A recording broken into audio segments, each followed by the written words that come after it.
चलिए बच्चों, तो शुरुआत करते हैं चैप्टर नंबर 9, अध्याय 9 यानी त्रिकोणमिति के कुछ अनुप्रयोग। यानी कुछ अनुप्रयोग मतलब त्रिकोणमिति से हमारे त्रिकोणमिति हमने पढ़ ली, त्रिकोणमिति से संबंधित अब हम त्रिकोणमिति कहाँ काम आती है, उसके उपयोग, जो यूजेज कह सकते हो, यूजेज का इस्तेमाल करते हुए कुछ समस्याओं का हल करेंगे, यानी कि कुछ क्वेश्चंस को सॉल्व करेंगे। या इसका दूसरा नाम हम हाइट एंड डिस्टेंस यानी ऊंचाई दूरी भी कहते हैं। ऊंचाई और दूरी में भी हमारे मापने का काम करती है त्रिकोणमिति। ठीक है, एंगल निकालना, कोण निकालना, ऊंचाई निकालना, दूरी निकालना, या फिर हाइट निकालना या हाइट डिस्टेंस, ये सब कैलकुलेट करना किसकी सहायता से? त्रिकोणमिति की सहायता से। तो वही सब हम करेंगे इस पूरे चैप्टर में। तो चलिए शुरुआत करते हैं पहले प्रश्न के साथ। पहला प्रश्न आपकी स्क्रीन के ऊपर ये रहा, क्वेश्चन नंबर 1। तो देखिए जल्दी से करते हैं इस क्वेश्चन को और शुरुआत करते हैं इस चैप्टर की।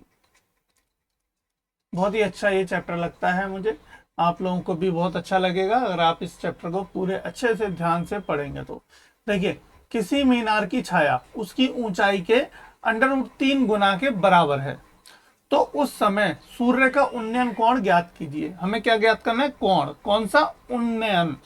उन्नयन मतलब क्या होता है? उन्नयन, देखो बहुत सारे बच्चे अधिकांश क्या होते हैं, कंफ्यूज होते हैं किस बात पर? उन्नयन कोण और अवनमन कोण में। तो उन्नयन मतलब होता है उन्नयन मतलब उठाओ, नयन को उठाओ। अब नमन, नमन मतलब कैसा होता है? सर झुकाओ, है ना।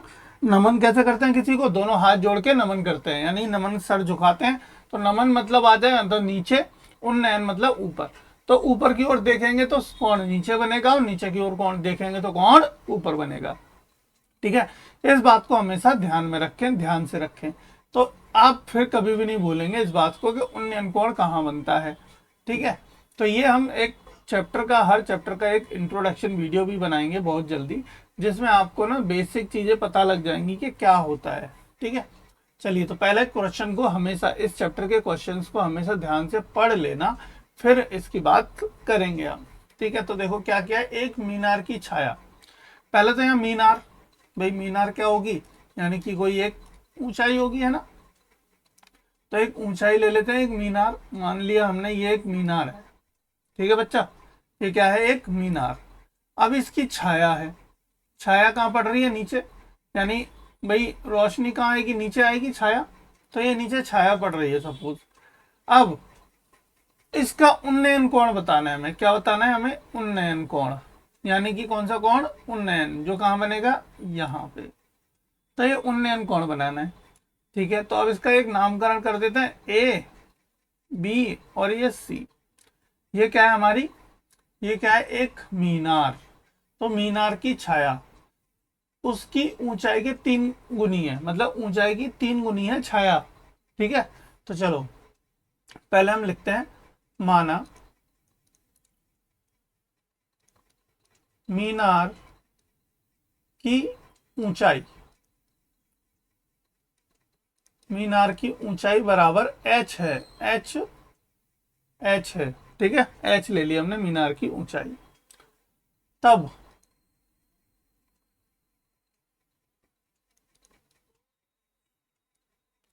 मीनार की छाया, यानी शेडो, जो शेडो पड़ रही है वो कितनी होगी? √3h। √3h, √3 गुनी है तो √3h हो गई। ठीक है, तथा माना उन्नयन कोण बराबर है थीटा। मान लो हमने इसको मान लिया क्या? थीटा। ठीक है, तब त्रिभुज एबीसी में, त्रिभुज एबीसी में, अब त्रिकोणमिति की सहायता से त्रिभुज एबीसी में हम लेते हैं, देखो कोण के सामने वाली भुजा क्या होती है? लंब। और हमें क्या निकालना है? छाया। छाया कितनी तरह की है? √3h, है ना। √3h है। हमें क्या निकालनी है? ऊंचाई ज्ञात करनी है, नहीं कोण ज्ञात करना है, कोण। ठीक है, तो कोण निकालना है। तो त्रिभुज एबीसी में कोण यानी कि tan, अब देखो यहाँ पे tan थीटा बराबर क्या होगा? लंब बटे आधार। टेन क्या होता है भाई, sine cos tan cot sec cosec, तो लंब बटे आधार होता है, लंब बटे आधार, है ना, यही होता है। तो टेन थीटा बराबर लंब कितना है हमारे पास h, और आधार कितना है √3h, ठीक है। अब देखो क्या होगा, h से h कट जाएगा, तो टेन थीटा बराबर क्या बच गया 1/√3। अब टेन की टेबल में याद करो 1/√3 किसका मान होता है, किसका मान होता है 1/√3, टेन 30 का मान होता है ना। तो यानी टेन से टेन कैंसिल, थीटा बराबर कितना आ गया 30 डिग्री।